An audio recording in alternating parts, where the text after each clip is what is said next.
Testing, testing, testing. 1 2 1 2 1 2. Testing 1 2 1 2.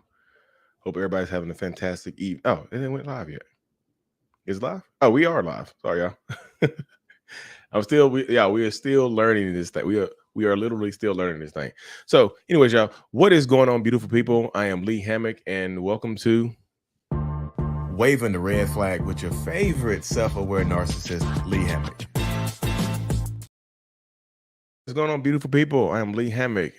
First thing we're going to do is introduce my co-host / producer, Miss Jessica Montez. Hello, everybody. Tonight's topic is hoovering. Hoovering, vacuum. People ask me what hoovering is. A lot of people mistake hoovering for hovering. I mean, hovering. Can narcissists hover over relationship? Yes, but hoovering, I think, is a term coined by the great Sam Vaknin, where narcissistic people, toxic people, suck you back into a relationship like a Hoover vacuum cleaner. Like literally like a Hoover vacuum cleaner. They suck you back in, and I ain't gonna say spit you back out, but hoovering. Sorry, I've been on the road today. Hoovering is any unwanted contact from a narcissistic person or a toxic person. Anybody. Hoovering is any unwanted contact after the relationship ends. Like any. Hey, he sent me an email. Is that a Hoover? Yes, any. Hey man, she popped up in my job. Is that a Hoover? Yes, any unwanted contact is a Hoover sucking you back into a relationship. Like a relationship restarter, rekindling, trying to rekindle the relationship, y'all. So, do all narcissists Hoover? No. Some narcissistic people, toxic people will absolutely leave you alone. I'm one of them. I'm not begging you to come back. You leave me, you done. We done. You know, and that'll make you think though. That's called the reverse Hoover. That's when the narcissistic person leaves you alone and then you reach out to them. You reverse Hoover. It's like you jumping in the vacuum cleaner. Like you are the dirt and you jumping into the vacuum hose. You know, just like you sucking yourself back in there. You crawl. Look, the vacuum cleaner is off, and you army crawling back in there like you in the latrine. Like you army crawling back into the relationship. Don't do that. Sorry. Don't crawl back into the relationship, y'all. That does happen though. People they miss you. I mean, it's understandable. You miss them. You slip up, you reach out, you send a text message, you might go back in there and peek at their Instagram and you like it or something like that. So don't reverse Hoover yourself back into relationships, y'all, because people do that all the time. And if y'all know the cycle of narcissistic abuse, it goes love bombing, devaluation, love bombing, devaluation, discard, Hoover, maybe a Hoover. Not all narcissists try to get you back out. Some of them will absolutely leave you alone. Again, I'm one of the people who will leave you alone. Not all of them are going to make you back out. So we have a great show planned for y'all tonight. Concerning hoovering, and the first thing we're going to hop into is story time. We have some people who sent in some great stories to be read out and broken down. Then we have a guest coming up for y'all as well. So we're going to hop right into story time. Time for story time with Lee. Now sit back, get comfortable, and listen while I help make sense of your story. So it is story time, y'all. Thank y'all all for being here. Thank you for being here. So, story time. Shout out to story number 1. Hoovering, sucking you back into a relationship, y'all. So, I have many stories of my ex-narc trying to pull me back in. Okay, hoovering. We had a situationship for a little over 2 years. Situationships, y'all. Ooh. There's a new age term. If y'all are new here, situationships mean y'all just, it's kind of like, I feel like it's friends with benefits with a step up the ladder. It's kind of between a relationship and friends with benefits. Y'all do relationship stuff, but y'all not together. Y'all clapping cheeks, doing all this other stuff, but you're not together. You know, that's how it goes. With us only officially dating for a small portion of it. So a little splash of relationship in there. Toward the 1 year mark, we were not good, but he would still try to give me hope. When he would mess up repeatedly, there would be reactive abuse on my end, which would lead me to talking shit to him, putting him down. So if y'all don't know what reactive abuse is when you react to something that they're doing. They're like poking you, prodding you, and then you explode. Like you look like the abuser. You're reacting to their abuse, and then you look like the abusive person. You do. You act out a character, you know. You do things like that. So that happens. It happens a lot of times, y'all. And sometimes they record your reactive abuse and they put it online and it goes viral and then you look toxic. He always tried to make me feel like he was broke. He didn't have any money in order to do romantic things, or that something would be going on in his life. Okay. No money. Mm-hmm. But then I found out he was sending a coworker flowers every 2 weeks for almost a year, buying her food as well as cards, a key to his apartment for her to go to on her lunch break. Whoa, goodness gracious. So see, I'm gonna circle back to that, y'all, because it's not part of hoovering. I'm gonna circle back to that right there. Y'all remember that? He was upset with me. He was upset at me for finding out, but I always felt like he was doing those things for her in order to get back at me for talking down to him, or to try to convince himself he's a good person. We would argue about it, and he would say things like, "Are you jealous? You were talking down to me, but I know who I am." So you see in that space right there, he's trying to make her jealous. So he just said, "Are you jealous?" So he's absolutely trying to make her jealous in that space right there. That's intentional. Some narcissistic people will intentionally try to make you jealous to suck you back in, and then you again army crawl back into the relationship. Appreciate the heart, John. You didn't think he said you didn't think I could do it and court someone else. Like, who says court? They didn't mention the ages. You didn't think I could do it and court someone else, but I did it. I know who I am. I know me. I get girls. You know, it's him beating on the chest right there, y'all. Not realizing that the situation showed exactly who he was, which wasn't a good person. I felt he did those things to try to actually make me feel jealous. Yes, to show that he indeed could do nice things for someone else, but not me, as my punishment. Also, whenever I would walk away, he would always try and say things that he was going to do. This last time he told me he got me a ring, had some money he owed me, and came down to see me. We lived in different states. So you go from situationship to a ring. He got me a ring. So is that a Hoover? A ring? Yeah, that's like a trap. It's not like, you know how like they set the mouse traps up with the box and like the little stick. That's what he put some money in a ring under a box with a stick on it. This is not a very complicated trap right here. You see it, but you're like, damn, I want that ring. I want that money too. You know, you try to grab it and you end up trapping yourself under that stick in that under that stick, under that box. Another time he had messed up before my birthday and said that he had gotten me a painting and had reservations. I felt he was trying to both hoover me, but condition me to not get mad or call him out on his BS. Because if I would have kept it quiet, I would have gotten these gifts. Oh, Lord of mercy. So he's not even giving these gifts, y'all. He's literally, this is bait. This is like literally like, this really is bait. Like, she's chasing the bait right here. Like, is this a Hoover? Yeah, but like you're chasing the bait right here in this space right here. If he's saying I got you all this stuff and there's no visible evidence, he just yap. This is literally just yapping. This is yapping. Is this like future faking the bait? Yeah. It's future faking bait. Yes, it's just like, look, if you act right, you might get that ring. I said I got you a ring. I didn't say I was gonna give it to you. You know, I said I had the money. I didn't say I was gonna give it to you. You got to act right. You got to act right first. You know, just in that space right there. So that does happen. He done this about 4 times. I never physically see any of the gifts he claimed to have got me. I told you, I called that, didn't I? See, I said he was faking it out right there. So it just in that space right there, y'all. That was the end of the story that she sent in. But y'all, they will hoover you in with the stuff. They will try to suck you back into a relationship with the stuff they could have gave you while you were together. You know, he could have done this stuff while y'all were actually together in a relationship, but they wait till you get out of it to promise you stuff. So future faking could be a Hoover. Like, if you come back to me, who knows what we could be? You know, if you give me another chance, who knows what could happen? Like, who knows how far this relationship could go? You know, it's like Aladdin singing a whole new world. You see what I'm saying? It's like, if you come back to me, I'll show you a whole new world.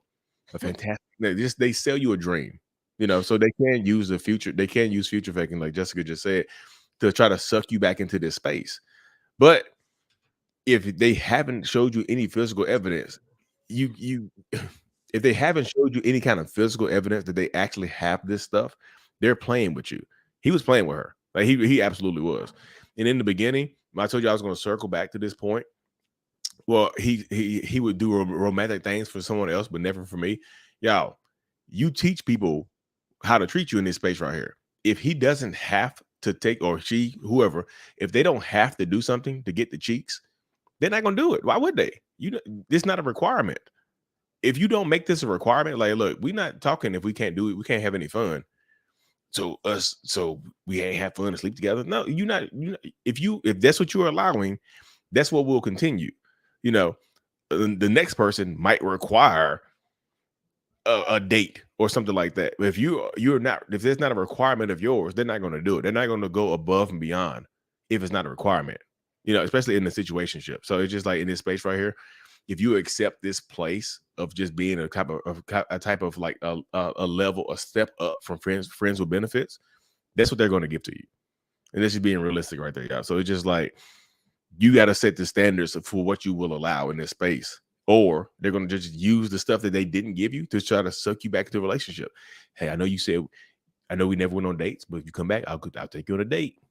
I'll take you on. We gonna do this. We're gonna do that. So yeah, they try to suck you back into a relationship with the stuff that you want, and they know you want it, and that's manipulation, y'all. If they know what you want, and they only try to give it to you when you leave, that's a Hoover, and that's absolutely manipulation. So you have to stay strong in that space right there, y'all. So shout out to her for sending that story in. I know it's a tough one, but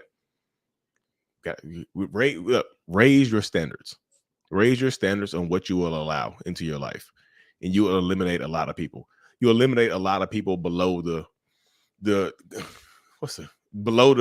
relationship poverty line, pretty much. Like what you won't allow in your space. So that's the end of that story right there, y'all.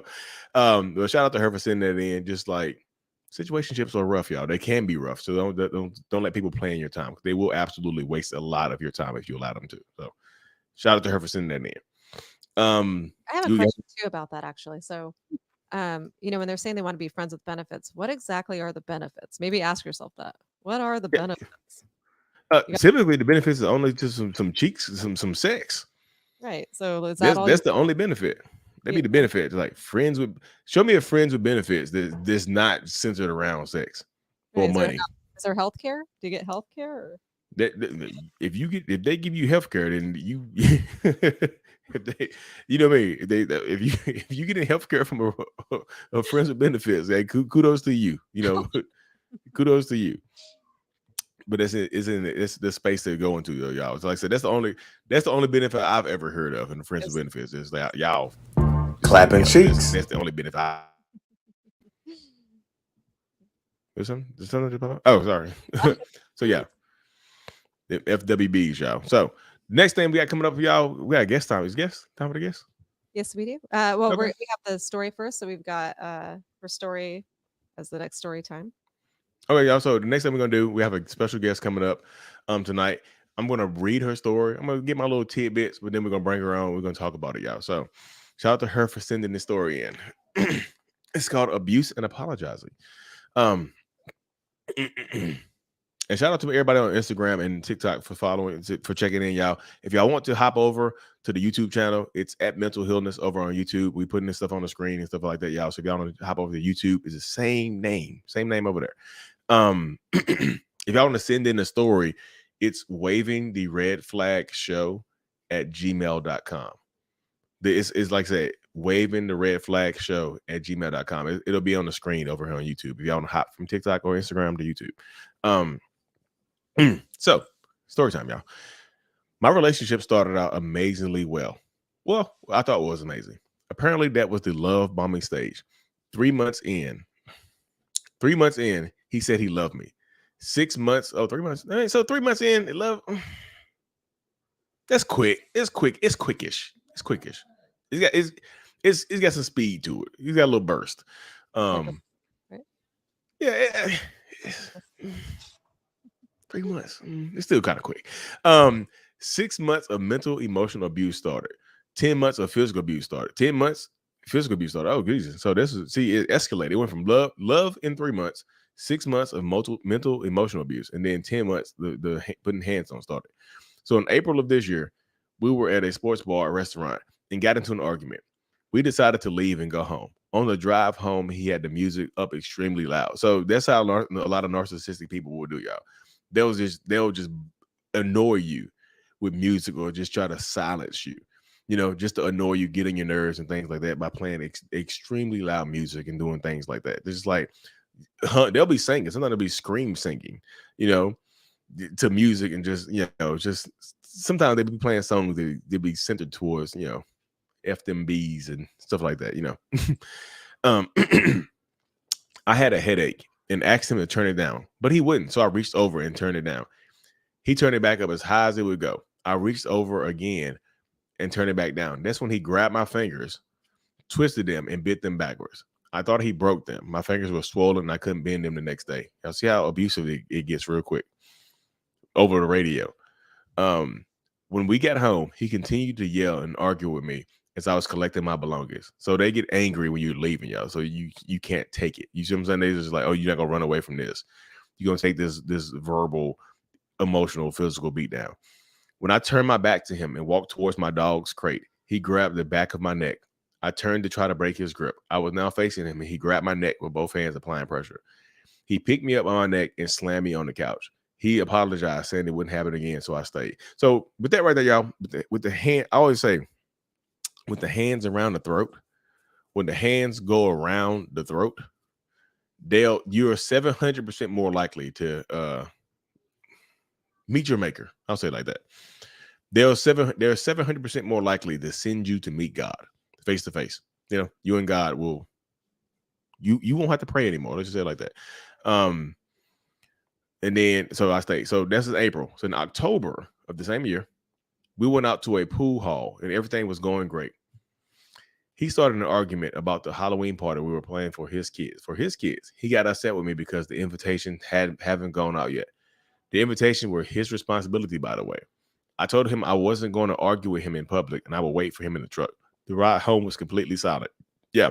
So y'all, silent rage is a real thing. A lot of narcissistic people will be silent. They don't have to yell and scream at you, y'all. Silence is just as bad sometimes because they will absolutely be silent rage. They'll be so mad and angry that they won't talk. They'll ignore you. They'll pretend like you don't exist on the way home and things like that. So they will absolutely treat you like you don't exist, like you don't matter in these spaces. Got home. I went inside. He stayed out in the truck. This is when I decided I was done and wanted to end the relationship. I gathered his things and placed them in the kitchen. When he came inside, I asked him to leave. I can already tell this about to explode. He didn't say anything and started collecting his things very slowly, moving items around, unzipping, rezipping his bag. So he's just trying to make some noise right now. So in this space right here, he's probably thinking that you're going to ask him to stay. He's in this space right here. He's probably, oh, I'm going to keep making noise and being annoying, and she'll ask me to stay. If I keep doing all this stuff right here, she's going to ask me to stay. I asked him again to leave. Oh, you did. So you didn't ask him to stay, and gave him the option to make sure I didn't forget any of his stuff. I was holding my phone in front of me, and this is when he said, "What are you calling the cops on me?" Before I knew it, he was on me. Yep, exactly. Hopped on it quick as hell. He took my phone, threw it, grabbed me by my neck again, began choking me, and threw me to the ground. The attack continued for a few minutes. I was able to get away and retrieve my phone. Good for you. Good fighter. She's a fighter. Good. I like good fight. Fight for your life. Shit. I ran to my bedroom, locked the door, and hid in the bedroom. I began to call 911 when he broke the door down. Oh, yeah. He grabbed my phone again before I could press send and grabbed me by my neck and began choking me. Oh, he lost his damn mind. He really done lost his mind. I don't remember what happened after that, so she blacked out. I do remember ending up back in the living room. I could feel the blood on my face as he was still attacking me. When he finally got off of me, I was able to get my police radio and call for help. He looked at me and said, "Oh, did you really just do that? I have kids." So he left before law enforcement got there. So did you really just call the police on me for beating your ass? I have kids. Yeah. So in this space right here, and I know a lot of victims of abuse, they get into that mindset that I don't want to ruin their life. Like he just said, I got kids. Yeah, fuck him. Fuck them. They are ruining their own lives. He didn't have to put his hands on your throat. He didn't have to choke you. He didn't have to make you bleed. But now, oh, you really just call the police on me? I got kids. Fuck you. No. I get angry. I'm sorry. I was taken to the hospital where I got medical treatment for my injuries and met with detectives. I had to give a taped statement due to the charges being a felony. They issued a warrant for him. Good for you. Be safe though, y'all. Be good for you. The following day, he sent me a text which came through my watch. He messaged, "I'm so sorry for the way things got between us. I hate it happens because I do love you with all my heart. I stayed out in the car for a couple minutes last night so I could collect myself and tell you I was sorry for making you so upset with me. I'm sorry I didn't get a chance to do that either." Why would he message me that? Does he not realize he almost killed? So he's right here. So he didn't mention what he did to you. You see right there? It seems apologetic, but he never mentioned what he did to you. So this is him just trying to say, "Oh, I'm sorry for everything." This is blanket statement, non-apology right here. There's him just, "Oh, I'm trying to be apologetic." Shout out to you for 4 weeks no contact. I saw you. He ended up turning himself in my police department, which had nothing to do with the incident. My department was not the agency that filed the charges, so I didn't understand that. So there's him just like, "I turned myself in. I'm trying to take accountability. I turned myself in." I spent the rest of the weekend in constant fear, but close friends stayed with me and assisted with me. Oh, good for your friends. She got cameras. So Halloween was the hearing for the final injunction for protection against domestic violence. He didn't see me in the courtroom at first, but when he did, he moved to where we were both in line of sight of each other. Why did he do that? Well, I'm gonna answer that when she come out here. When they called our case, the judge asked if I was still seeking the injunction. I held back tears and answered yes. Good for you. I was terrified to even be there next to him. That was one of the hardest things I ever had to do. The judge asked if he objected to the ejection. He said he then stated, "What am I supposed to do when I want a future with her, but yet she wants this? So how can I eject?" Why would he say that? I broke down right there. The judge granted it for a year. So shout out to her for sending it in, y'all. That's a very powerful story. Good survival. Good, impressive strength for just being strong enough to face him down in the courtroom. That's impressive. Like seriously, that's impressive. So we're gonna bring her on now. Heather. Here we go. Shout out to Heather. Thank you for coming on, Heather. Damn, that was so I intentionally don't read all the stories. I like to get a gist of it, and good for you for surviving that, because that is scary as hell. And even in court, you saw him at the end try to come up and just like, what am I supposed to do? I want a future with her, but this is what she wants, so I'm gonna respect it. No, that's still him trying to play the victim, like he's losing something here, like he didn't do anything to deserve this, and the only thing he did was try to love you. You see in that space right there? He tried to get in it. He wants to. You ask the question like, why would he get in your line of sight? Because he wants you to see his emotions. He wants you to feel it. He wants you to feel how he wants you to feel his eyesight and how his eyes are burning in his face. Like he wants you to feel that he feels bad for what he did, but he don't. That's him trying to emotionally manipulate you. This is very similar to when people break up and they want to meet you face to face. Like, if you're gonna break up with me, do it face to face.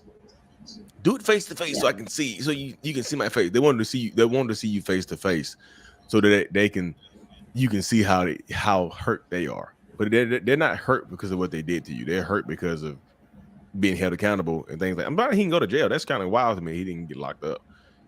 He just got an order of protection. That's good for the order of protection, but I feel like some charges should be pending right now. This is recent too. It's a couple weeks ago, isn't it? Yeah, and they are. He turned himself. They did a warrant for his arrest for the felony charges, and he turned himself in on that warrant, and then they let him out like not even 24 hours later. So he turned himself into the correct police department. Yeah, so I guess he found out that he had a warrant because they were looking for him, and then he came to my police department and turned himself in, which was weird, but and then they took him to jail. So yeah, he has arraignment on the 14th for the charges. So on the 14th? Yeah, on the 14th he'll have arraignment. Okay. Yeah. So what happens in this space right here, I'll tell you. So I know it's a protection order. So he's not supposed to be contacting you. Some way, shape, or form, he'll probably try to get in contact with you. They always tend to try to get in contact with you in these spaces so that they can try to like manipulate the situation, in that space right there. He'll try to get in contact with you in order to try to just be like, you know what? Please, like somebody, it might not be him directly, it'll be somebody that knows him or somebody is just in this space, somebody that's in the orbit of y'all relationship, or an anonymous message or something like that to try to get you to drop the charges or see where he's coming from because he has kids. He already said he already played his trump card. He already played that card. You know, Yeah. he already dropped that card out there. Just like, I got kids, you gonna do this to me? So he might send you a family picture with him and his kids smiling at the park or something like that. You know, just like, you know, last time playing with the kids, if I go down the river, thanks to just for love. You know, he didn't want to go down for abuse and stuff like that. But so yeah, just keep pressing the charges, but be safe. I know it's a scary thing to be doing this in this situation, and I applaud you for doing it. Because it's scary as hell. Because like I said, I'm just telling you, a lot of people don't live to tell the tale for what you experience. You know, a lot of people don't live to tell the tale. They just like, it just happens. You know, they don't. Everybody doesn't survive that situation. But kudos to you for fighting and surviving, and kudos to you for as well for, you know, continuing to press the charges. Because like, if you don't do it, he'll do it again. I promise you will. He'll escalate because then he'll feel like, oh, I got off scot-free. You know, nothing happened to me. You know, so she understands that part of it was her fault. You know I did what I did, but part of this was her fault. Part of this contributed to her. You know, so they did it as well. So. Do you feel that way, Heather? Like part of it's your fault? I was.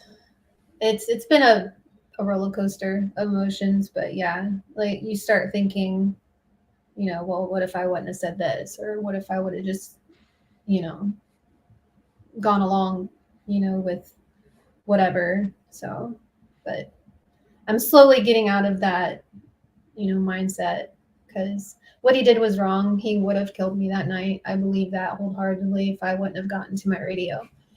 So. Yeah. So are you a police officer? Yes, sir. Oh, I was like, because you said the police radio. I was like, civilians don't have those just laying around in the bedroom. We're just like, I got to my police radio. I was like, where'd you get that at? And they're just like, I skipped over a line, and I was like, okay, well, shout out to you then. It's like super shout out to you. You are a damn survivor. So kudos to you. Like seriously, because that's powerful. But like what you just said as well, how they will try to make it feel like some of this is your responsibility. You know, like you should have known that those invitations should have went out, even though it was his responsibility for his kids, you know, for his kids. Like they want you to pick up their slack. If you don't pick up his slack, it's somehow your fault. And they do stuff like that. It really is like a wild experience to have. Like, and again, I know just, hey, you officer, you could have put him down. Like it sounds like he's lucky to be here too. He just like, you know, just that is. It sounds like he's lucky to be here, but like that is a wild thing to do. So where did you meet him? I'm just curious. Where did you meet him at? On a dating app, on Hinge. Those dangerous dating apps, boy. Dating. So I'll say this, y'all. Yeah. Dating apps are the narcissist playground. It just because you can. Most of the dating apps and situations now are based on.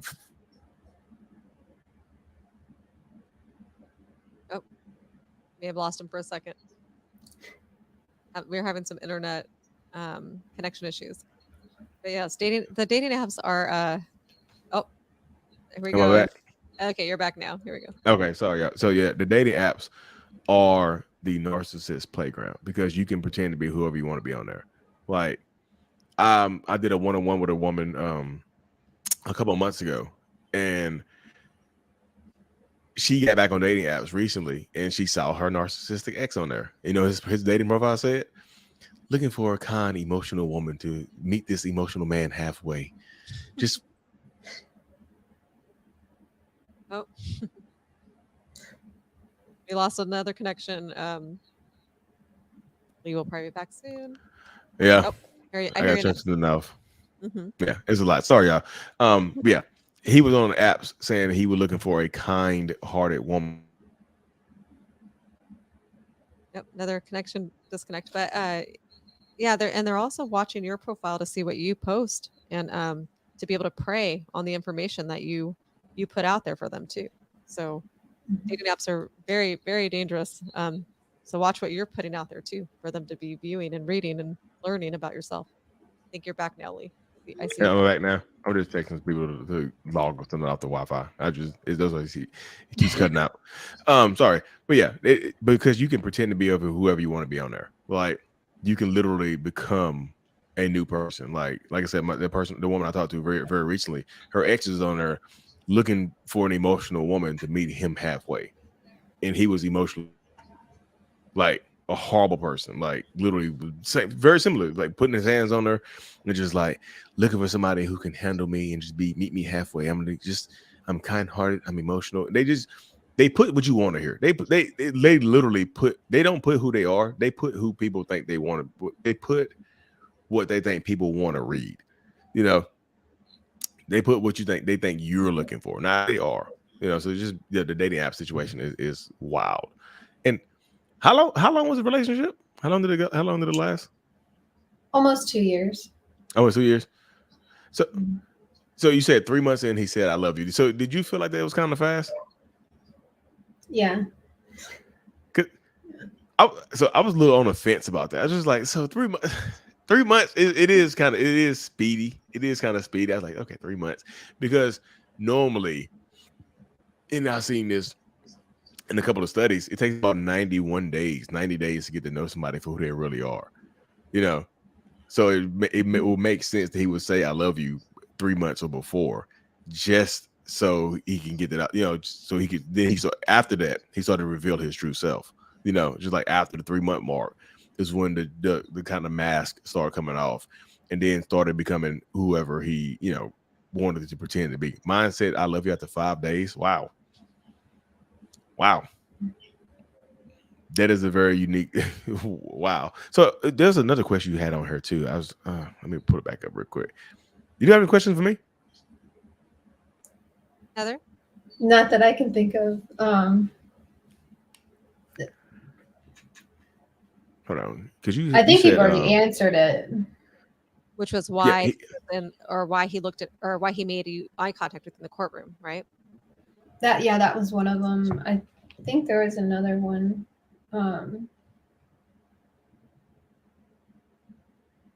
Yeah, because I know you said why he made eye contact with you in the courtroom, but also why he sent that message saying that I think it was why he sent that message saying that he wanted to, like he sent a message saying that he the apologetic message and whatnot of what he was trying to. Yeah, so yeah, he didn't really apologize in that message, you know.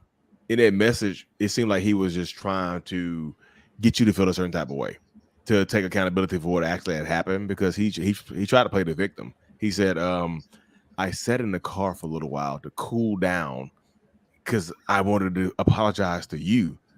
But he never, like, you know, true apologies require that actual specificity where they admit to what they actually did wrong, which he absolutely did not do, you know. And I don't think he will ever, like I said, you probably, you got to go to court. So do you have to see him on the 14th when you go to court? No, I don't think I have to be there. One of the problems here in this county is getting, you know, the state attorney's office to call you back. So I'm not exactly sure what I have to do, because I've never been on this side of it before. I've always been on the other side, you know, putting charges on people for stuff like this. Yeah. And so I'm not sure if I have to be there, or, I mean, I don't personally want to be there because I don't want to see him. Like, even just at the injunction hearing it was awful. I didn't want to even be there, but I knew I had to, because it would just give that extra layer of protection, you know, from him coming back around. Just to make it a little bit more like, yeah, the extra layer of protection. I can't believe, like, even in front of the judge, he tried to play the victim in that space right there when he just said, like, all I want to do is love her, and like she wants to be away from me. Like, that's wild, you know. That is literally being super disconnected from like humanity. This just make it seem like he didn't do anything wrong, but tried to love on you with his hands around your throat, you know.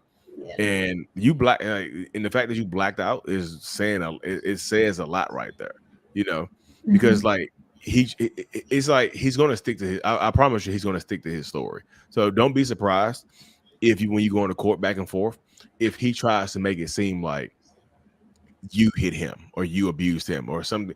It has something to do with you. He's going to try to make it seem like.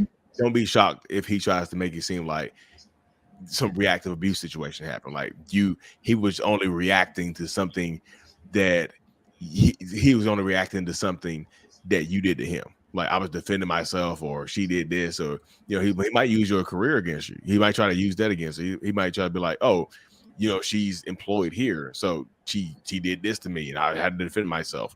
So I don't think he'll take it. He'll take it easy. Because it didn't sound like even in the court case when you were getting a restraining order or whatnot, he didn't admit to what he done wrong. He just said, what you say. He's like, what am I supposed to do when I want a future with her, but yet she wants this? So how can I object? So he made it seem like this. So that's future faking right there. That's like selling you a dream that maybe later on we can get back together, or we can make this happen, or this will somehow be better for us. This will somehow be better for us if she just drops this restraining order. But sometimes you drop it, it does get worse, or they just disappear. But I thought you said you've been on the other side before, so you absolutely you know that will happen because they'll bounce on you, they'll disappear on you and whatnot. So that happens as well. So it just in that space. He said, he said because you. So yeah, people are listening. They said he said because she upset him. Yeah, he's going to blame you. He already laid his alibi down, his motives down. He's like, oh, she did this, so I was only defending myself and whatnot. So he's not gonna make it easy. I just don't see that because you just got it on the 31st of this year. That just happened. Yeah. So yeah. So. So what happens sometimes too, I'll say this, is that sometimes they file those retaliatory restraining orders. Yeah, I think they'll file an order of protection against you to try to match your energy or something like that. But I know it does look retaliatory right now because it's so late. It's after yours has already been granted. It's just like, oh, I'm gonna file one on her. And then what the hope is that they do in some states, I don't know. In some states, they do the mutual no contact order. We all just both amicably agree to not talk to each other anymore. They're just not contacting each other anymore. But they use that as a reason to come back. They're like, oh, she dropped the charges, so I can come back in her life. I can come back into her space in her zone. Yeah. It is a wild experience, but seriously, big shout out to you for surviving it. That is a very, very tough. Oh, we lost him again. And and also, Heather, will you give us updates too? Let us know what's going on because since you're in the early stages of this, I think it'll be interesting to hear, what ends up happening through this process for you. So maybe that'll help other people understand like what they can do if they're in the situation and what may or may not happen, and what you've learned, what helped, what didn't help, things like that. Yeah, definitely. Yeah. I'd be more than happy to. Okay, well, thank you, and thanks again for coming on and sharing your story. I don't know if Lee has something. Yeah, so super. Thank you for coming on here. Like seriously, like keep us updated. I'm just and stay safe and just don't like. They don't make it easy. I promise you, they do not make it easy when you try to get away from them. Yeah. So you got support. You got support here. Yeah. I love this. I love this. Yeah, I love this support. I love this support. I do. I appreciate it. Yes, I think it's going to be a long journey for sure. Yeah, so, it's painful. Mm-hmm. Yeah. I appreciate it. But seriously, thank you so much for coming on, y'all. Shout out to Miss Heather for coming on, y'all. Thank you so much. Well, thank you. Soon then. We're going to keep you updated. Yeah. So sorry, y'all. My internet is funky. I'm not at home right now. My internet is funky. Everybody seems like they playing Fortnite on the internet out here at the like seriously. I can hear them screaming and yelling and whatnot. So thank y'all for tuning in here. Like I said, if y'all on TikTok or Instagram, like I said, we'll do in a few minutes. We're going to do our Q&A. So if y'all want to hop over to the YouTube channel, it's at Mental Healness on YouTube. If you want to hop over to the YouTube channel, we're doing a Q&A over here in the next few minutes. So y'all can hop over there and ask your questions. The link is in my bio, or you can go to YouTube and just search mental illness or Lee Hammock, and it should pop up. Thank you. All right, so we got So some what do we have? voicemails next. If you're ready for some Yeah, voice- voicemail time. It's voicemail time, y'all. Yeah, I love voicemail time. We're about to break down some voicemails too, y'all. So the voicemail number is on the screen. It will be on the screen over here on YouTube as well, y'all. So yeah, okay, Okay, I'm ready. so some of our messages tonight have been some people just wanted to share their stories. So I just want to let you know that too. So there's some questions, some people sharing their stories, and Okay. so yeah, feel free to do that as well. So here we go. Met him in February and I was pregnant in August. The lies just, he kept hiding and saying he's working.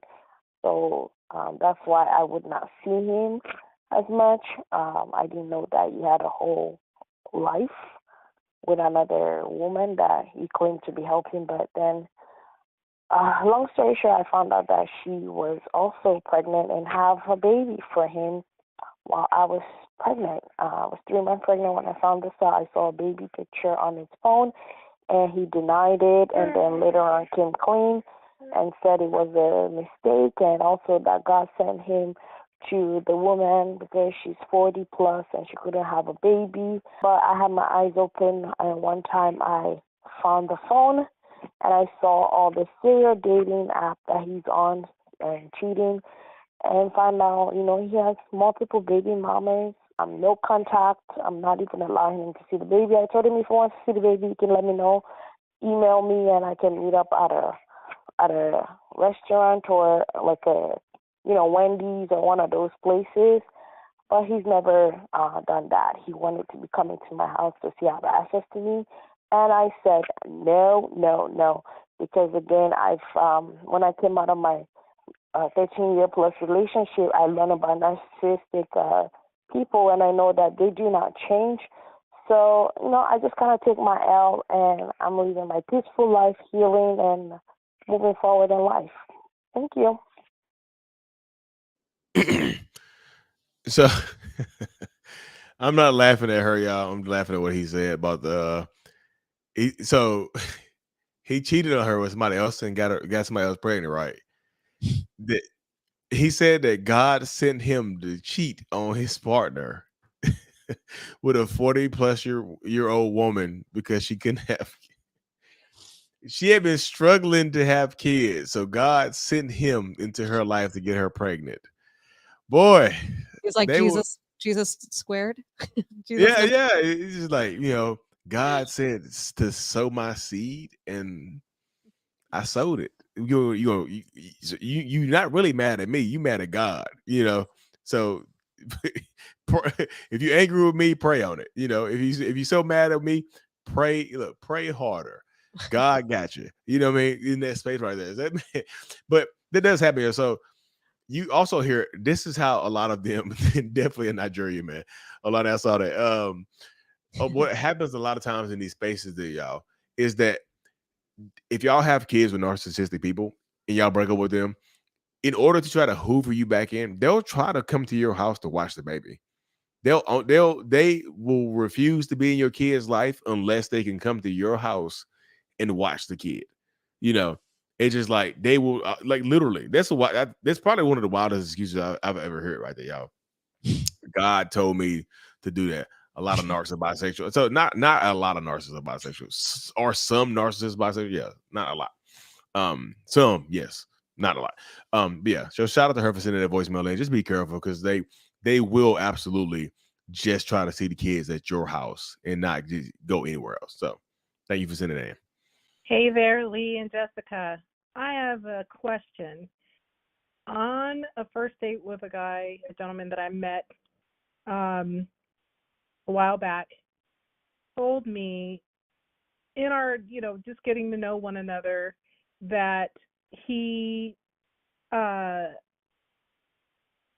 never had any kind of, men in his life, that he was basically raised by all women, and that he didn't get a hug from a man in his life until he was an adult, and that his father abandoned him. That was all in the introductory, like getting to know you phase at our first date. He was a little bit disheveled, and it was kind of like off-putting to me I did say, I'm really sorry that all those things happened to you, but after that, it was just downhill from there. So, is that person a narcissist? So I'm not saying that person is a narcissist per se, but that excuse is wild. To just say I treat you bad because I was raised by all women. I feel like that should make you treat women better. Unless yes, will people that's on the first date? So will people trauma dump on you? So some people will absolutely try to trauma dump on you on the first date. They will just so you know, I know this is our first. I hope you enjoy your miso soup. I'm about to lay it on you right now. I know you don't know my last name, but I never had a hug from a man till I was grown. And I was raised by all women, so I treat women just horribly. What? That's the first date. You over there, you over there slurping. What? You blowing you blowing your soup out. What happened? Oh, you never got hugged by a man till right now? That's wild, y'all. Somebody said miso soup. but yeah, that is wild. That is a wild mindset to have right there. Like literally, they will trauma dump on you in the first date, and then also give you that's foreshadowing. They go to foreshadow you. That's foreshadowing. Just like, hey, look, just so you know, when I start being abusive, it's because I didn't have any kids around. I ain't have a man to raise me. It was all women. Just it's a warning. So it just happens. I ain't get my red flag. No. But it happens though, y'all. So yeah, shout out to her for sending that in. Yeah, watch out for the early trauma dumping. They will back the dump truck or trauma up to your doorsteps and dump it in your front door. Yeah. Hi, so my husband has been trickle-truthing me about cheating that's been happening over about a decade. We've been married for 10 years, together for 12, been cheating the whole time, and I've been trying to get the full truth out of him so we can move on, but he keeps trickle-truthing and giving one story here, one story there, and then changing the stories. And one of the biggest things that we argue about that I was wondering about was his memory. He says he keeps forgetting things that I feel like anyone should remember. For example, one time, and he told me in the middle of a work day, he went over to a girl's house and with the intention to have sex with her, but he ended up having sex with her roommate instead, because the original girl had to go to work. But he claims that he doesn't remember how he was able to hook up with the roommate. Like, I keep asking what their relationship was, that they were able to do that. Was there a conversation with the first girl? Like, did he ask if he could stay at the, and he claims he doesn't remember these things. So, yeah, I'm just wondering if that sounds typical of a lie, or are things like this something that people should remember? Thanks.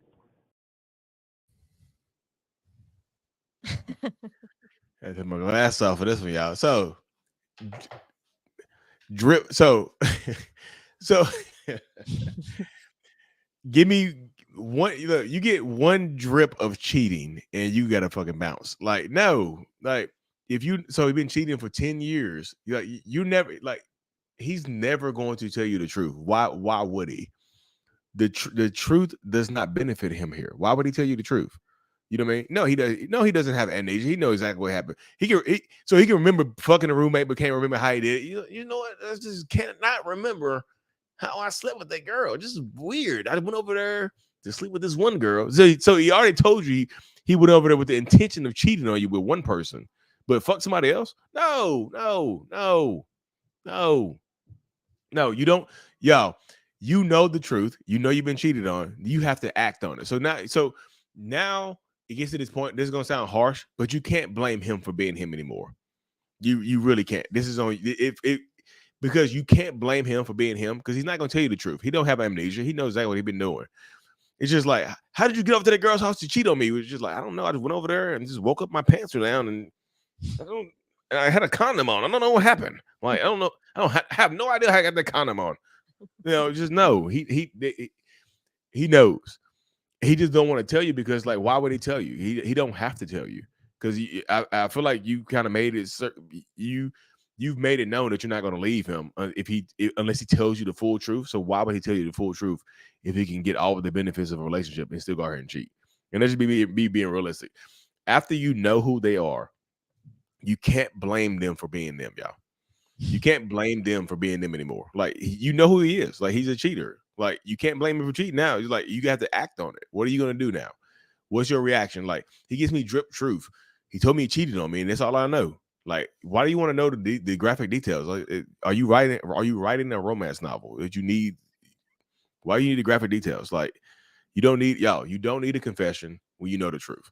You have to act on it because when you put I know it sounds mean, y'all, but this is about self-empowerment. It's just like, if you are waiting on this person to give you the whole story, you'll be waiting forever until what happens is he leaves her. He gonna leave her. Like, that's what's gonna happen. He gonna leave her. He gonna leave you for somebody else. You be like, what happened? I didn't know you were gonna leave. It's just like, are you really shocked? Because he knows that he's a cheater. But like I said, this is about self-empowerment because once you you can't blame him anymore because if you're blaming him, he has all the power. So now it's just like, why am I staying with this person? What is keeping me here? Look internally right now to take your power back in this space right here because you can't blame him for being him anymore. Like, being realistic, that's rough. That's rough because he gonna play with her for the rest of her life. I promise you. If he's been cheating for 10 years and you know about it, you got 10 more in you. You got 10 more in you. You have a 10 piece in you. That's a dime. That's a dime of cheating right there, y'all. Right. So this story, she just kind of gives her full scenario of abuse with her narcissist. So I'm gonna go ahead. Okay. Oh Got my a gosh, story. where do I begin? My story is so long. Married to someone for 5 years.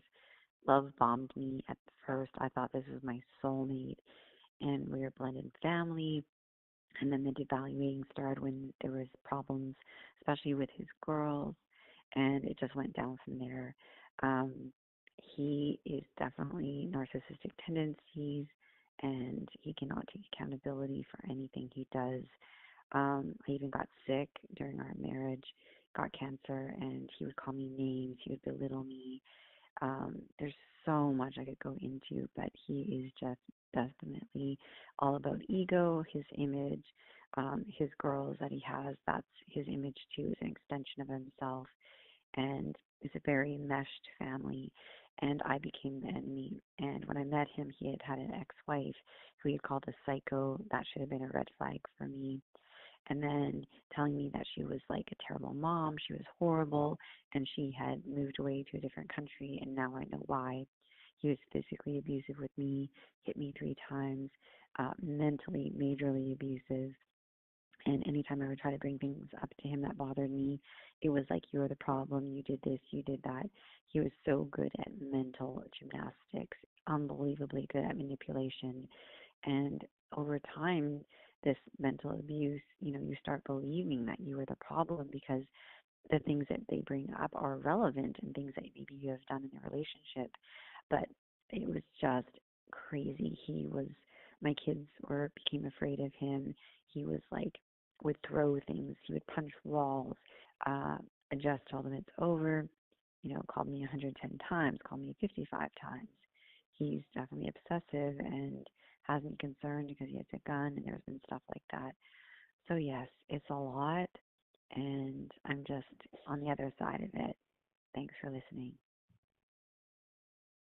She said she's on. So did she say she is? I don't. Did she's out of that? She's on the other side of it. Yeah, she's leaving it. He's been calling her and bothering her because she's decided to go no contact. So he's now calling her. Yeah, the gun. Yeah, people shout out to my TikTok folks. The gun. Yes, the gun. People are scary as hell, y'all. They're being realistic. They will use physical intimidation, mental intimidation, and things like that. But y'all, please don't take this the wrong way. But when they put their hands on you and you take accountability, you take responsibility for it in the mind of a toxic, abusive ass person. I'm not going to use the word narcissist here. In the mind of a abusive person right here, they think it's okay now. You see, it gets into that space where just like, oh, I hit this person and they took accountability for me hitting them, so maybe I can hit them again. So that's why I tell people the physical abuse escalates. It gets worse. It almost always gets worse, y'all. And I know, and like I said, in the mental gymnastics happen, you actually start thinking it's your fault. You're like, damn, it is my fault. I got hit because of this. Like, maybe I shouldn't have said this. Maybe I should have did this. Maybe I took it too far. Maybe I said the wrong thing here. Maybe it is my fault. So it gets into your head. Yeah, I absolutely understand that it does get into some people's heads. And it's true, but you have to be safe as possible. And no matter how much damage that they do to you, when you leave them, a lot of them will try to get you back so they can continue to damage you because they think that you belong to them. They think they own you, like you are my property now. So that does happen a lot as well. So shout out to her for getting out of that, being safe and strong. But leaving is the start of the battle sometimes, y'all, because sometimes they do escalate when you leave. They don't want you to be with anybody else. They can get extremely scary. So shout out to her, y'all. Be safe. Like, God. With the gun. God, that's so scary. Mm-hmm. Okay, here we go. Hi, this is Liz Lopez, and I just wanted to have a question. Maybe you guys could play on your podcast, but my initial question is, why do I keep attracting narcissists? Because it seems in every relationship that I keep having these attributes from men that are all about themselves or have these characteristics. So what are the ways that I can figure out red flags, and that way I can make sure I don't attract these type of men going forward? And why are they attracted to me? So that is my question. Thank you so much, Constance, for doing what you do. Much appreciated, and God bless you and your family. So I can't tell you how to stop. So why they're attracted to you? You might be a beautiful person. I don't know what you didn't send a picture in with your voicemail. But I'm just joking. But it's not about attracting narcissists, y'all. You're going to attract a lot of people. You just are. Sometimes it's about picking a narcissist. If you've chosen 3, 4, 5 narcissistic people in your life, ask yourself, what is similar between these people that you keep picking?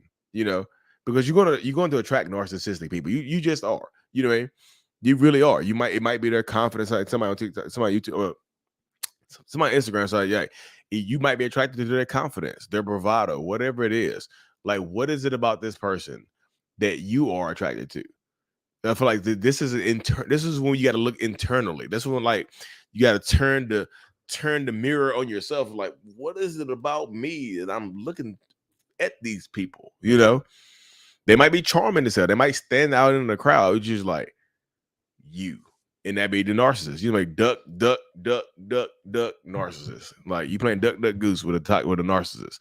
You just pick them. Sometimes you pick them, yo. I feel like this when you got to get into that space. Like sometimes it's not necessarily about attracting them or picking them. It's about getting rid of them quickly, spotting them quickly, so you don't waste time. Setting boundaries. Like if you want to stop attracting narcissists or stop, get them out of your orbit, set a boundary. Hard boundaries. When I say hard boundaries, don't bend your boundaries or have your boundaries be flexible because you think somebody is attractive. I don't know. Your boundaries don't have flexible boundaries. I don't care how good somebody look. They got abs. They got a nice set of cheeks on them. I don't care what it is. Like if they, duck, duck, narc. Yes, you playing duck, duck, narc. But don't flex your boundaries. Say no. Be open to criticizing. Give people constructive criticism. Say no to people. Just like, hey, I'm uncomfortable with that. Set a boundary. Be comfortable with yourself. And like that repels narcissistic people. If you can say no to people. If you're a yes person or you have a lot of empathy, If you have a problem saying no, buckle your seatbelt up because you're going for a bumpy ride. You might be a crash test dummy in a toxic relationship vehicle. Buckle it up, double seatbelt, like clap, clap, both sides, strap in. I know you say this often too. The raise your standards, I think, is the other thing. Yeah, that's the easiest thing to do, y'all. Y'all, when you raise your standards, so if my standards are low, what I accept, and I raise my standard, look, I'm gonna float up here anyway. I'm above y'all now. I floated up here now. You're gonna if you raise your standards, you're going to elevate yourself above toxic, narcissistic people. I'm not talking about money wise, because you go Lee, I'll just go after people with more money. Y'all think narcissists are broke? You can get you a rich narcissist gonna fuck your life up. Like, Lee, I found me a narcissist. I found me a rich person. He just as toxic as the broke one. He just Maybe even more dangerous sometimes. Yeah, be more dangerous. Y'all, I'd rather cry I'd rather cry in Paris than at home in the backyard. No, they'll leave you in Paris. They will leave your ass stranded in Paris. Mm-hmm. You be crying alone in the street in Paris by yourself. Don't do that.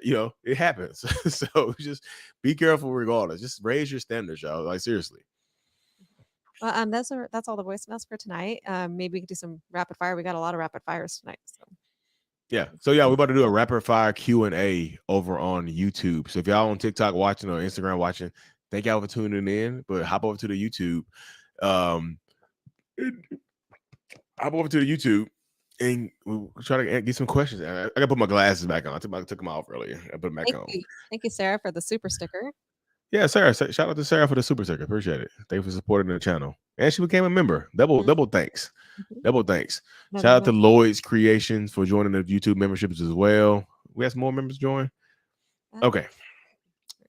Jan Rob says, why is one reason to not hoover? I guess narcissists miss the supply. So I'm kind of confused by that question a little bit. One reason the narcissists don't hoover you, I mean, sometimes they don't think their pride and ego don't have to. Their pride and ego is in a way it won't let them reach out. But sometimes they don't think they might think they can't get you back. It's like might be a waste of time. To me, my pride and my ego. Sometimes I'm just like, you know what? No. So Facebook people, you don't have to go to YouTube. Facebook people, you're still Pablo R. So thanks. So can they hoover long distance or will they give up on all accounts? So long distance hoovers are very unique because that's when they start doing media stuff. You know what I mean? That's when they start doing social media things like that. Like, seriously. They just start creating fake social media profiles, emailing you, texting you, creating fake phone numbers. Yeah, they can hoover you long distance as well, y'all. Somebody just asked me what my weaknesses are. Hold that question right there. So, yeah, why would I tell y'all my weaknesses? I'm gonna list off my strengths real quick. No, I'm just joking. You bring it back up, just sorry. I just saw that come up. Like, what are your weaknesses? Like, here's a list of my strengths.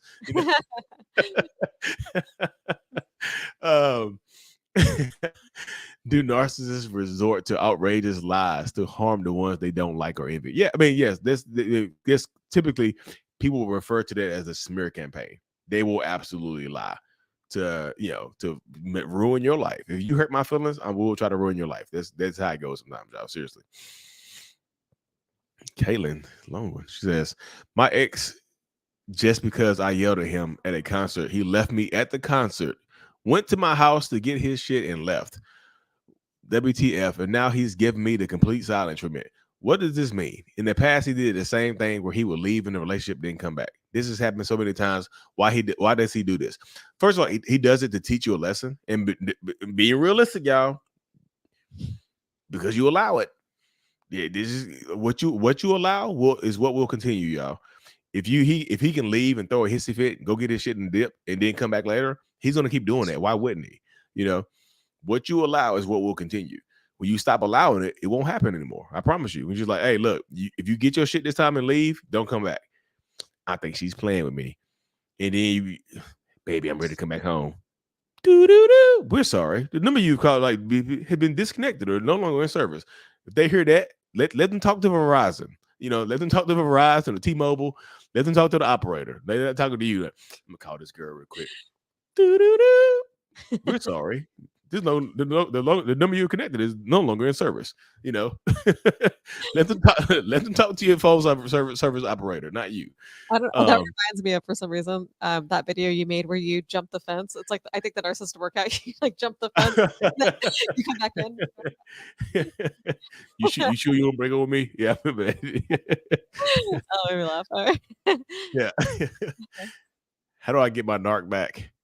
Why? So again, this is one of them situations. You got to turn that mirror on yourself. Like, why do I want them back? Why do I want them back?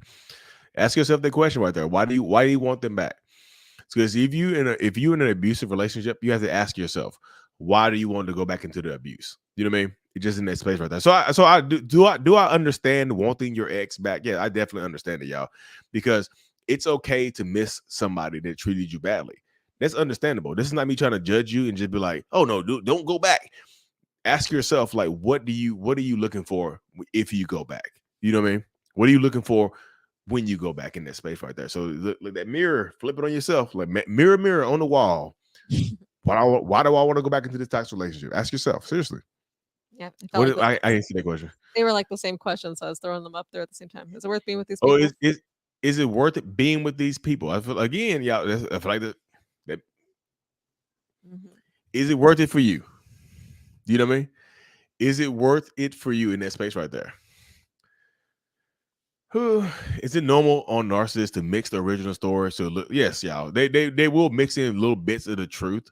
They will sprinkle in drip truth. They will sprinkle in a little bit of truth into a lie just to make it believable. They'll be cheating on you with a coworker in a hotel room, but just say, hey, look, I talked to a person at work. I have a friend at work that works at a hotel. You see what I'm saying? There's a little truth there. They have a friend at work, but that's it right there. So that does happen in that space though, sometimes. How is your relationship with your wife? So I feel like that question right there is when people ask that question, they're asking to try to how to make it work with your partner. If I told my wife to come in here and talk to y'all, she can't. She is not the narcissist whisperer, if that's what you're asking. She can't give you advice on how to make your narcissistic person go to therapy. She's not gonna come in here and just like, look, guys, I'm gonna tell you exactly what to do. Do this. No, she can't. There's no tips and tricks she can give you out, because really, I literally work on myself. I go to therapy. I work on myself. I'm better overall because I choose to actively go to therapy. I choose to actively put the work in. It's like, I'm not saying our relationship is normal, but it's, it works because I do absolutely work on myself. Like my wife was actually she came on here last week. She talked to people last week, No. But yeah, she can't like members only page. She pops in every once in a while. So oh yeah, when we do the members only, so we'll be back to doing the members only next week. She comes in on the members only lives after the normal shows, y'all. After the live, she answers questions and stuff like that too, though. I'm so angry with my narcissist. Why not? You're a human being. Why not be angry, y'all? I feel like some people just, anger is a normal human emotion, y'all. It really is. Like, you can be angry. Jessica, were you mad at your ex for doing that bullshit he did? Yes. I'm still mad. You can be angry. I can still feel mad. I still feel mad sometimes about what he did. I still feel mad. Yeah, you can. Yeah. Continues to do. So yeah. Yeah, you're a human being. That's why why am I angry? Like, because you're a human being. Like, what is this? Why this like actually why is this water coming from? Why my dog died? What is this water leaking from my face? Why am I crying? Like, you're a human being. Yeah, you're a human. It's okay to be mad. You can be mad as hell. People cheat, they lie, they steal, they hurt you. That you can be mad. Seriously. It's okay to be angry. How you handle the anger. Yeah. Handle the anger well. Don't just handle those emotions well. You know me. Not always easy either. Not easy. Yeah, exactly. It is not easy right there. I promise you it's not. Um, shout out to Christy Love for joining the membership. Seriously, thank you so much. Like I said, we'll be back, and Sylvia as well. Thank you for joining the membership. Yeah, we'll be back to doing a live show next week. I promise. So we're back doing the after show. Tanya, I thought it was my fault too. He was so good at the manipulation. Like I literally felt like I wasn't smart enough to date him, if that makes sense. He made me so confused. Yeah. So in these spaces right here, I've seen, so this is a crazy thing right here. I've seen some of the most educated, smart, attractive people in the world end up with narcissistic people that are, like, for lack of a better word, beneath them financially, looks wise, career wise, literally everything. And they make you feel like you're not worthy of them, because this right here, y'all, this right here, they get to talking and they start putting you down subtly. You see what I'm saying? They just, oh, I don't care if you got degrees are for stupid people. Only you needed a degree to make yourself feel better. You're a narcissist for getting a degree. They start to beat you down over time, y'all. Literally like a hand puppet. It gets toxic. Seriously. But why? Jay and Robbie, you asking a lot of questions. I can't. So some of this I can't really. Why damage is their thinking if they are receiving love? Why do they want to hurt? It just, so they don't know how to receive love, y'all. I just feel like in that space right there, they don't know. Narcissistic people don't know how to receive love correctly. They struggle with it a lot. You know, they don't know how to give love or receive love correctly. They, like, typically the only emotions you really experience in narcissists once the relationship progresses is anger. You know, anger, vengeance, and stuff like that. So shout out to Colleen for joining the memberships as well, y'all. Colleen, welcome to the channel memberships. But yeah, so it gets into that space right there, y'all, where that does happen quite a bit, where, you know, it's just part of the struggle, part of the dynamic of living life with a narcissistic person. You know, really is. It is 16 days no contact. Shout out to you. Shout out to you. One day no contact is tough. So 16 days is extremely amicable. I mean, extremely admirable. Anger is fear with the mask on. Yay, good. That was good. So if you see that on the tweet, who put? Oh, I lost it already. Anger is. It went away. Oh, lost Lee for a second. He'll be back. I like this too, Susan. Make a list of everything you did. Pull it back up. Pull it back up when you're feeling those feelings. It's really not kicking back on. Yep, there we go. You're back. Nah, that's why we're not doing the late night tonight, the after show, because my internet keeps flicking on and off, y'all. This is the last question for the night, by the way, Lee. Have you ever been trauma bonded, Lee? Catherine, didn't we just talk about this in the comment section of YouTube the other day?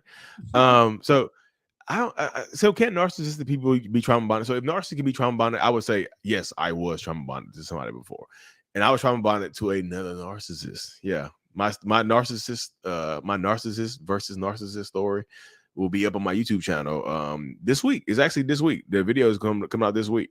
I posted it about when two narcissists get together. It's coming up in the next couple of days. So yeah, I think narcissistic people can get trauma bonded, and it's extremely toxic, y'all. I'm a narcissist anyway, but being trauma bonded to another narcissist that is torturous and just as evil as she wanted to be, you know, she had a little dash of devil in her. You know what I mean? I just had a little sprinkle of devilishness in her. You know, she had a little Salt Bay with the devilishness. You know, she was a little devil. Yes. I have a follow-up to that. So can you be trauma bonded to somebody who isn't a narcissist? Could there still be that? So I would think so. I mean, I would think so, because like trauma, you know, traumatic relationship. I feel like narcissists experience trauma too. I also think you can be trauma bonded to somebody you're not in a relationship with. I think you can be a friend. You mean a parent? You can be trauma bonded to your parents. You know, just in that space right there. So I feel like that can happen as well. I'll grab these. Why did my ex send me a diamond ring in the mail? No contact, hoovering. Any unwanted contact is a hoover. And I would go get those stones checked. You know, if they send it in the mail, unless they were from Zales or, you know, or K Jewelers or something like that with a receipt attached to it. I would take it to the pawn shop. I was like, what can I get for this? I'm like, oh, this glass. Like, so I'm just saying, no note, no nothing. There's that person trying to hoover you, and that person wants you to reach out to them. They send this stuff in the mail like that. They want you to reach out to them. They want you to contact them. They want you to, did you send me this ring? No. Who else would send you? You guys, you got anybody else that would send you a ring? You say you open it. You say you open it up right there. You open yourself up to. That's some cubic. If that might I say it might be some glass. You know what I mean? No, not a mail order ring. Mine cheat on me with married person. Yeah, some married narcissistic people will go after other married people because they have stuff to lose. Some narcissists will only cheat on you with people that have things to lose because they don't want you to feel like you have any kind of control over them. So a married narcissist might only cheat with other married people, or a single narcissist might only cheat with married people because that person has something to lose. It's like, oh, you can't ruin my life if you you gonna tell on me. I'm telling you, fuck it. We both can get divorced, and I'm not gonna be with you then. Fuck you. So that can happen too. Why am I trauma bonded to a deceased narcissist? He controls me from the grave. His son shot. It's you. Do you remember her from last week? No. I think I was live. Shout out to Heart over here. I think I was live just randomly this week, and she told me her story. Her ex's son was abused by him and grew up and shot him. Because I feel like in that space right there, you might be trauma bonded to him because you didn't get closure from it. It's just like it ended abruptly, not by your hand right there. I just feel like it ended so abruptly. So sometimes you gotta, get your closure. You have to give yourself closure in this situation. I'm not telling you to go to his grave, and I don't know if you want to go to his grave site and talk to him because I don't know how well that would go for you. You got there screaming at a tombstone, just, I don't know. Sometimes you write you a letter, mail it to yourself, burn it, tweet and delete. I'm not saying go to the cemetery and just cuss them out because you look weird out there just cussing like fuck you. Could that help? That work? It might work. You might go out there in the cemetery just screaming, letting it out your system. You have to get out your system. So hope that helps right there. No more questions. Yeah, that's all we got for tonight. All right. So we have we got the video. Oh yeah, so I have my favorite video of the week, and then we'll go ahead and wrap this up. This is my favorite video of the week. It's a beautiful day to watch the kangaroos hop at the zoo. Oh my God, what are you doing here? Don't be alarmed. I'm just here to watch the kangaroos hop and maybe hop back into your life. Oh my God, you're blocked on everything. How did you find me here? You should really stop tagging your location on your Instagram. I have a fake page that I follow you on. Oops. So you're stalking me from a fake page? Like, oh my God, leave me alone. I promise to leave you alone. If you give me another chance, just give me another chance. I've given you too many chances. Why? What is it going to take for you to leave me alone? First of all, stop raising your voice. You're going to upset the little birds over here. Second of all, just 10 chances is not enough. I'm going to call the police and get you arrested. We're in the middle of nowhere. I'll be long gone before the police get here. Please leave me alone. Please. Let's just walk the trail together, and maybe, just maybe, you'll walk back into my life. Let me walk back into your life. Wait, aren't you married? I don't care if I'm married. I always have room for you in my life. What? Oh man. I was actually at the zoo when that happened. I filmed that. It was just random. But I remember my wife and they was like, "What are you doing?" I was like, "I gotta film this." Y'all just keep walking. Just keep walking. Walk. I'll walk back into your life and whatnot. Don't upset the birds. Quick, keep it down. Don't upset the birds. Yeah, you upset the little birds right there. Like they tweet. They're little birds over there tweeting. So yeah. So shout out to everybody for joining in tonight, y'all. It's like, if y'all don't know, I got my kids book. It's still available on Amazon. It's doing really good on Amazon too, y'all. My kids book is called Remember It's Not Your Fault. It's available on Amazon. This is a good conversation starter to have tough conversations with your kids about boundaries, telling the truth, divorce, and all kinds of situations like that. It's like the number 4 book on Amazon for children's divorce book. So it's doing pretty good on Amazon, y'all. Children's divorce and things like that. So if y'all are, let's say it's called Remember It's Not Your Fault, is available on Amazon right now. It is, it's doing pretty good. So if y'all want to check it out, it's on Amazon. Remember It's Not Your Fault. It looks like this. It helps you talk to your kids about abuse and situations like that. So shout out to y'all for tuning in and whatnot, y'all. Seriously, appreciate y'all for being here. Thank you guys. So we'll see you guys next week. And I think, what's our topic for next week? What do we decide on? I have two. We have a couple. Hold on, give me 1 second. What was I got a couple. We so we are doing. I think we are doing a Thanksgiving episode, y'all. So we're going to talk about how narcissists and holidays.